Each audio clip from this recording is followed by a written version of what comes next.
vous remercie de m'avoir convié à participer à cette table ronde. Donc, je vais vous présenter une étude qui a été conduite à Nice concernant le corset Chêne-Toulouse-Münster de port mi-temps nocturne 12 heures. Donc, je n'ai pas de conflit d'intérêt. Donc, il s'agit d'une étude rétrospective monocentrique qui a été conduite au centre hospitalier de Nice CHU Lanval sur des corsets Chêne-Toulouse-Münster à mi-temps nocturne 12 heures de 2006 à 2017 traités par le docteur Jean-Luc Clément. Donc, les critères d'inclusion étaient les suivants. Il s'agissait de scoliose idiopathique ayant fait preuve de leur évolutivité sur les radiographies successives, de stade de Risser inférieur ou égal à 2, avec des radiographies EOS Full Spine Face Profile présentes dans les dossiers et une évaluation radioclinique 1 an après l'arrêt du corset. Donc, au total, c'était 742 dossiers qui ont été sélectionnés. 347 ne répondaient pas aux critères d'inclusion, 186 dossiers étaient incomplets, et il y avait 59 perdus de vue, donc on a pu inclure 150 dossiers. Tous les dossiers ont été inclus sur la base de données KEOPS, aux 4 dates principales, le jour de la prescription du corset, la première radiographie dans le corset, puis le jour de l'ablation, et le contrôle 1 an après l'arrêt ou plus. Le critère de jugement principal choisi était le succès, défini par l'absence de chirurgie, l'absence de progression de l'angle de Cobb de plus de 5 degrés entre le dernier recul et le jour de la prescription du corset sur la courbure principale. Les objectifs secondaires étaient d'évaluer les facteurs cliniques et radiographiques prédictifs d'un bon résultat. Donc voici le corset de chez nous Toulouse-Münster tel qu'il est réalisé à Nice. Donc c'est un corset monocoque asymétrique avec un principe de dérotation, champ d'expansion et appui. Il est radiotransparent de polyéthylène 4 mm et on obtient sur notre cohorte 42% de réduction dans les scolioses thoraciques, 58% dans les scolioses lombaires et thoracolombaires, et on ne modifie pas les paramètres pelviens. Donc, ce sont des statistiques descriptives qui ont été réalisées sur le logiciel R, puis en multivarié sur le site de l'Université d'Angers. Notre population était comparable aux autres populations d'autres études.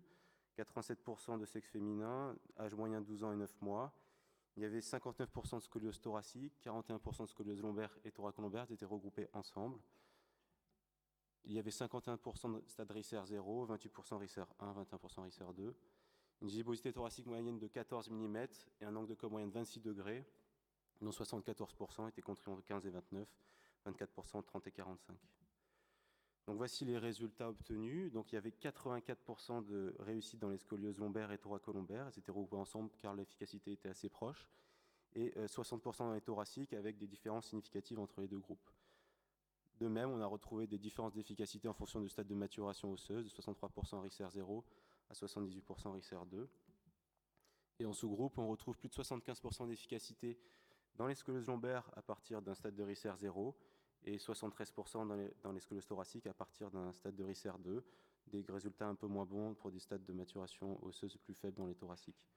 Donc ce protocole n'incluait pas de kinésithérapie et néanmoins, il y avait 88% de bonne observance au traitement.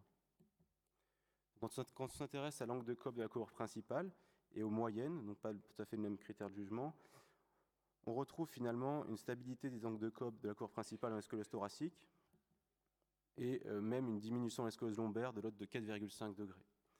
On retrouve aussi une plus grande dispersion sur les boîtes à moustaches aux dates 3 et 4, ce qui fait qu'il y a des bons résultats, des mauvais résultats et probablement des sous-groupes dans nos groupes, donc ce qui nous laisse une marge pour progresser dans les traitements.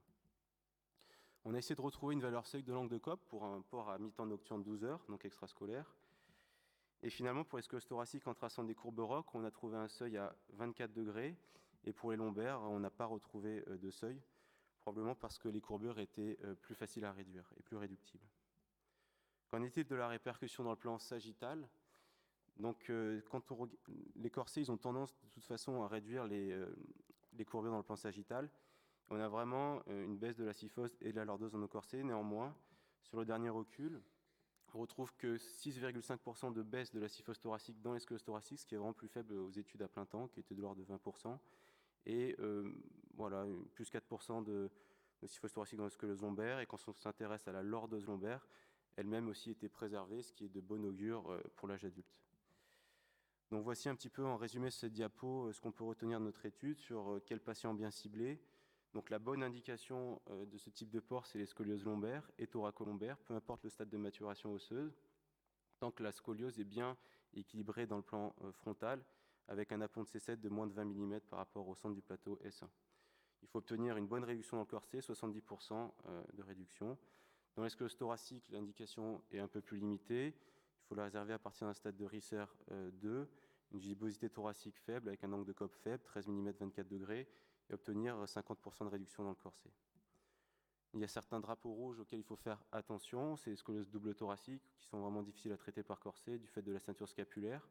Il faut faire attention aussi au déséquilibre dans le plan sagittal, lorsque la gîte C7 est plus de 3 degrés, et aussi lorsqu'il y a des déformations osseuses qui se sont déjà installées avec un wedging frontal de l'apex de la courbure principale de plus de 3 degrés. Donc voici les résultats. Probablement, il faut vraiment s'adapter à la vitesse de croissance de l'enfant sur le temps de port, étant donné de l'effet dose du traitement par corset. Je vous remercie.